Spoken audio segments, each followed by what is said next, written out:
let's talk about the NBA, fellas. The Philadelphia 76ers, particularly Joel Embiid. He's out for tonight's game due to a knee injury. There was a report by ESPN Shams Charania in which Kyle Lowry of the Philadelphia 76ers held a team meeting, and Tyrese Maxey called out Joel Embiid for basically being late for everything. And Joel Embiid got really frustrated with the report. He said that whoever leaked that out is a real piece of you know what. I can't use the type of language. You look at the Philadelphia 76ers right now, believe it or not, they have like what the worst record in the NBA as we speak. And look, they acquired Paul George after moving on from Tobias Harris. I will say this regarding the report for Sham Charania. He's one of the well-known reporters that we have out there. There's him, Adrian Wojnarowski at one point. I mean, Adam Schefter, ESPN. So when Shams is reporting something, it has to be true.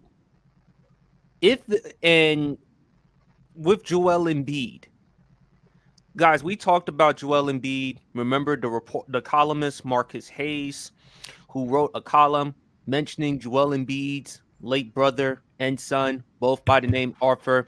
As a result, he was suspended for 3 games for shoving the columnist Marcus Hayes. And look, we still to this day agree that what Marcus Hayes did was wrong. He should have never brought up Joel Embiid's late brother and son. But it does give credence to the report, the column about Joel Embiid's lack of professionalism.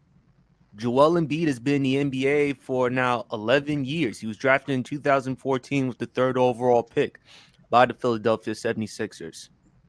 So this is on him as far as his lack of professionalism. It's bad enough if the organization, people from the top of the organization, to be telling Joel Embiid to be professional, not be late for everything. But I must say, it is pretty embarrassing that a young player is telling Joel Embiid that he's late for everything. Even though Tyrese Maxey is an all-star, he's a guard, but still, Joel, you're supposed to lead by example.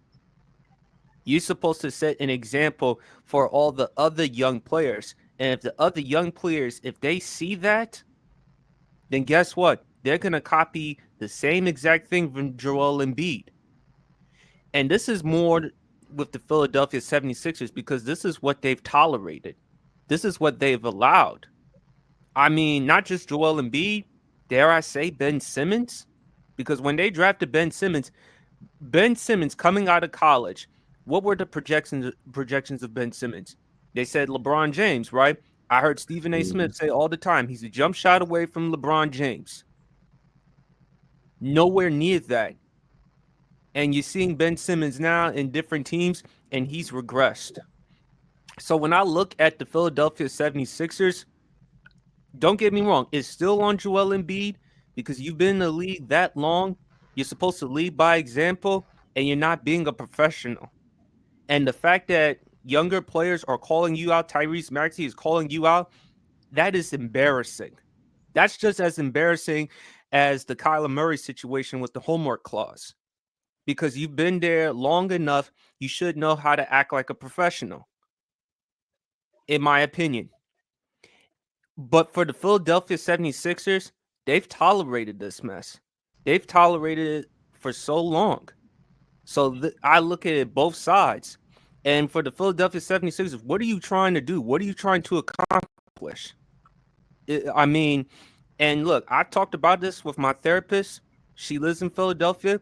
She brought up a great example. Allen Iverson.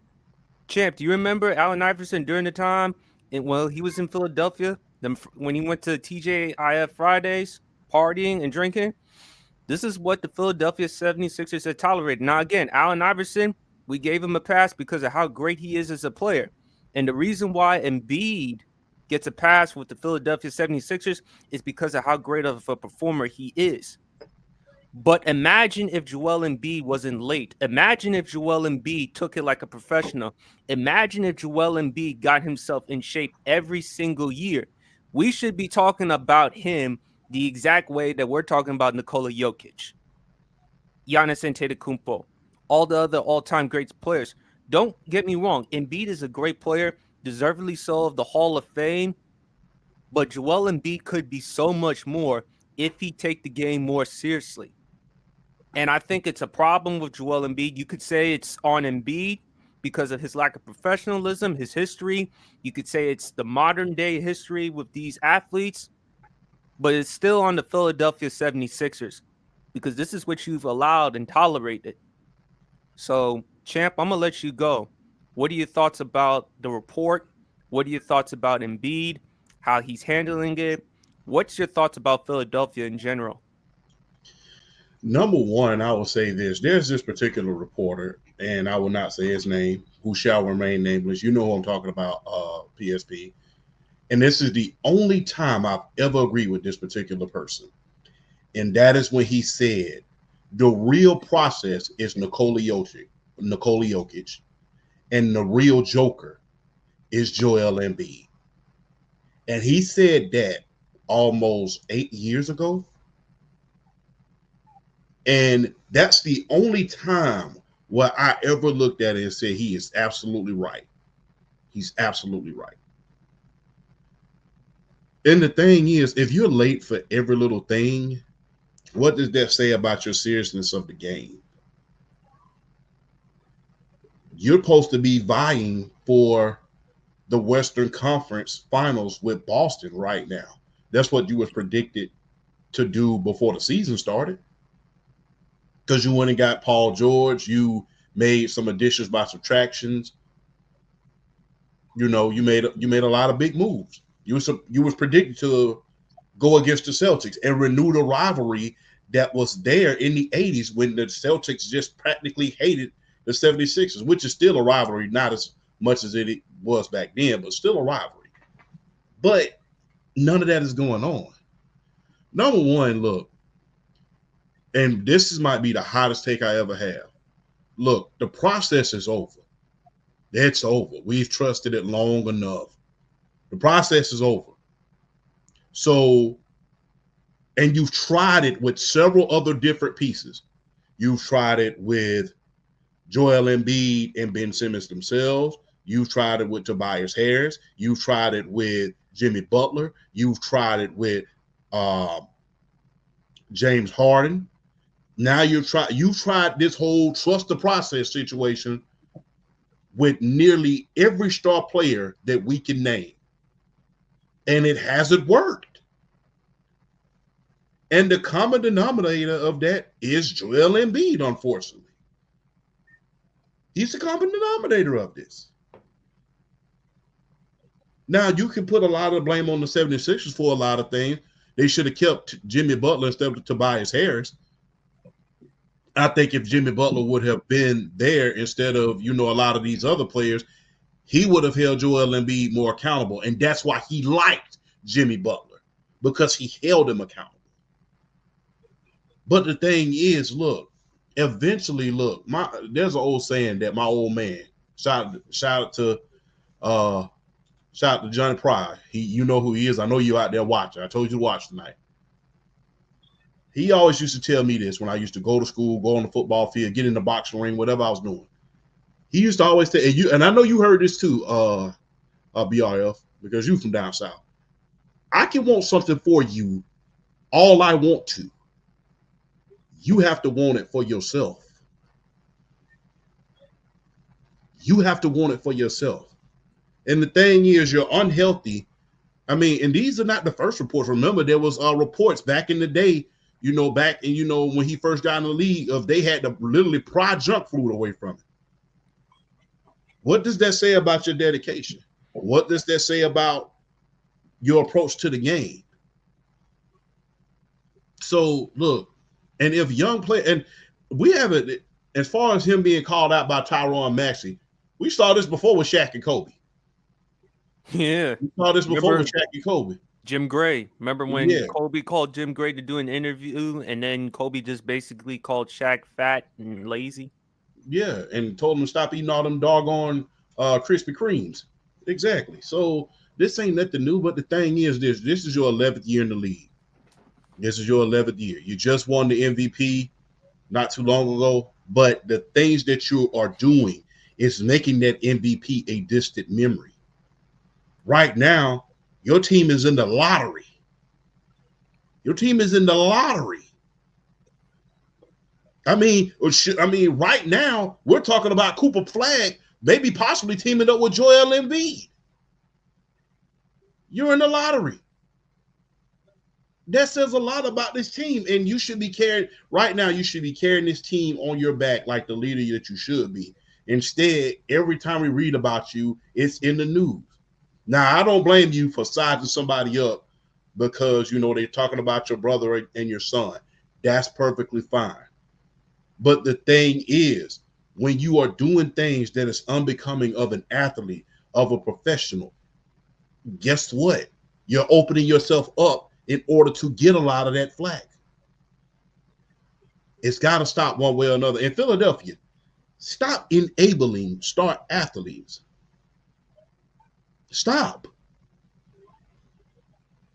The reason why, I'm going to tell you one franchise that's very, very successful, and you may not like them, but you got to respect them. The Pittsburgh Steelers. Because you get wrong, you do so much as get an inch wrong up in Pittsburgh, you up out of there before it's all said and done. Santonio Holmes, Antonio Brown, you name the name, they got wrong, they was out of there. The only person that literally did not get off like that, the only person that they didn't get rid of was Ben Roethlisberger when he got in that trouble down here in Georgia. And the only reason why that happened, and people don't know this, the only reason why that happened is because that was during the lockout season, because he was on his way to Arizona. So Philadelphia, stop enabling players. It's like history keeps repeating itself. You enabled Charles Barkley when he was there. Granted, you didn't do a good job of keeping the players around him by alienating Rick Mahorn. You enabled Charles Barkley when he was there. You to the point where it only took Jeff Hornacek in order to get him to Phoenix. You enabled Allen Iverson when he was there.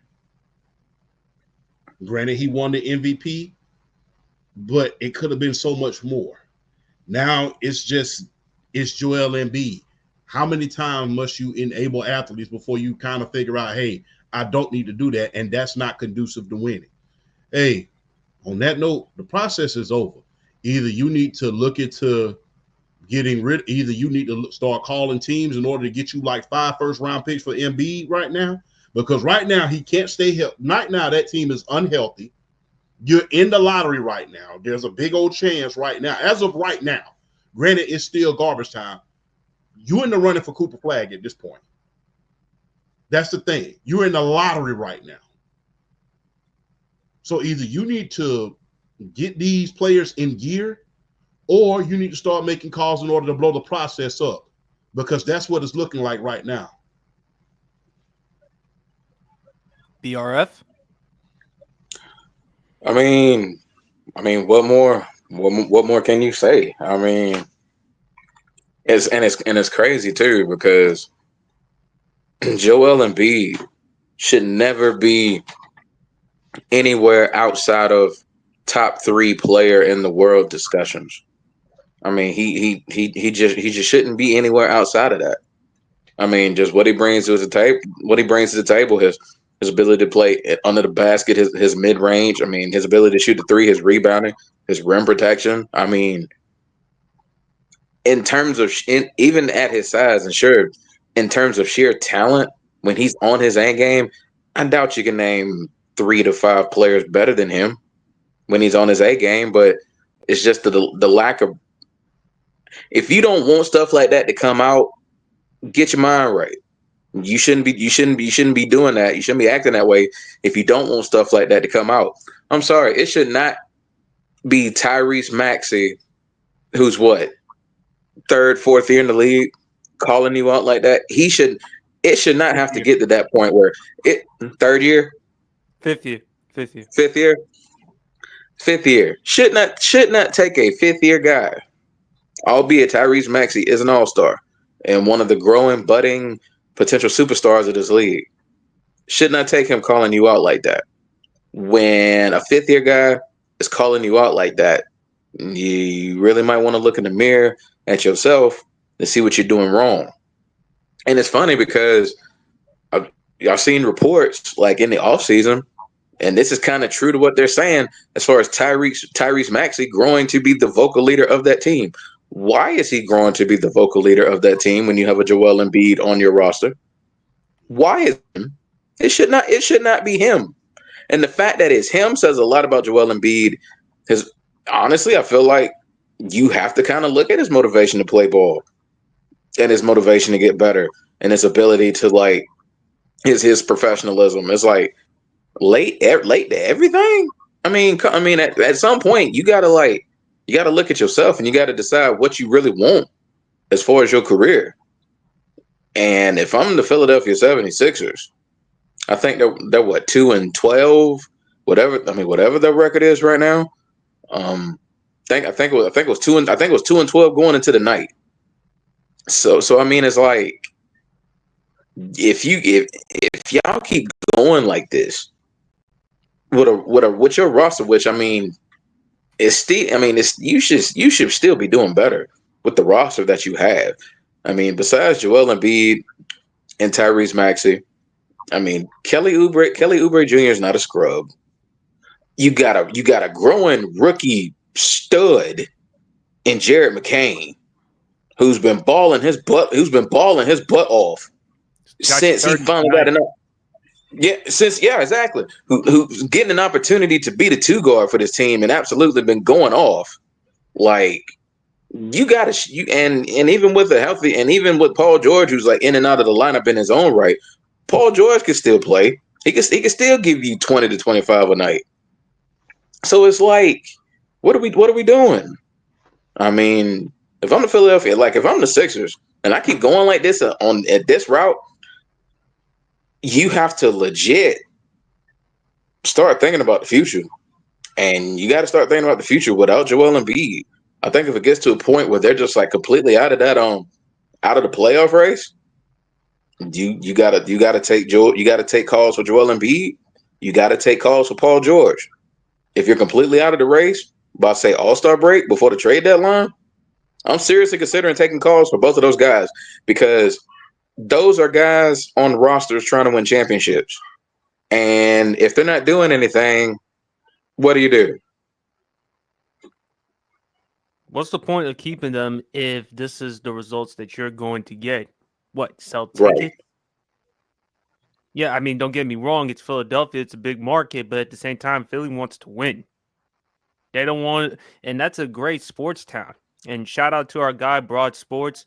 Loves his Philadelphia teams, his 76ers. I'll be back, y'all. No problem, BRF. His Phillies. But at the same time, man, he'll be the first to tell you he's not pleased or satisfied with what he's seeing with his 76ers. So they're going to have to do something. But like I said before, man, it has a lot to do with the organization. Because, again, you've created this mess by bringing in all these players, and you've allowed this type of behavior from Joel Embiid. Because how great he is as a talent, you don't mind him being late. And the reason why it's easy is because the 76ers are losing. They're at this point. If the 76ers were the top 2, top 3 seed in the Eastern Conference champ, I don't believe you would hear this report from Shams. Now that they're losing, it explains. And again, this is not to defend or justify Marcus Hayes. What Marcus Hayes, the columnist, wrote about Joel Embiid, mentioning his late brother and son, inexcusable. That being said, it does give credence to Joel Embiid not being the professional that he's supposed to be. Harrison, what are your thoughts?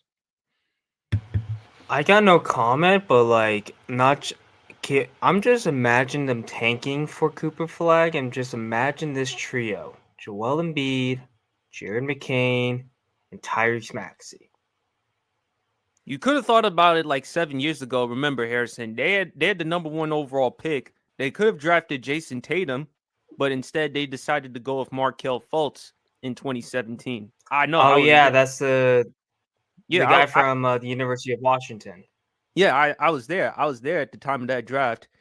And for whatever reason, it just didn't work out. The shot selection, I mean, it just didn't work out. But fortunately for him, he was able to go elsewhere, and he was able to be a solid contributor. I think it was Orlando. But this is really disappointing for Philadelphia. But Harrison, I'm gonna let you go first on this one. Back to football. Okay. Your former quarterback. I was not done with the Sixers situation. But like, listen, can we please stop the hate on Jared McCain, please? Can we just please stop? Like, it's honestly, it's been going on for just because the man dances and does his TikToks and stuff like that. He can still shoot. He can still play some good basketball. He hit a 30 bomb against the Nets, and they're now 3-12, even though it looked like they're tanking. He scored 30 points, 6 of 11 from 3. Like, please stop the hate. I'm just gonna say this right now. Please stop the Jared McCain hate, the Maverick. Stop hating on this guy. All right, go ahead, BSB. My fault. No, it's all good.